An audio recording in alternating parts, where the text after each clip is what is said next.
Welcome everybody, my name is Marcus Stone, and in this video you will learn how you can easily add a new page for your site in Site123.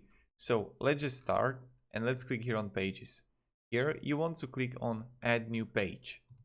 When you're going to click on add new page, you can choose what you like, and I don't know, let's just add like events here, and I'm going to click here on event. And as you can see, it's automatically added on my site. Yes, we got it. And now you got also it here in headbar. So that's pretty cool. That's pretty. And I can edit and I can add new event. And that's how you do it. So thank you very much everybody for watching. If you have any questions, ask me down below in the comments. I'll be really happy to help you and provide you some guidance and support. You know how it goes.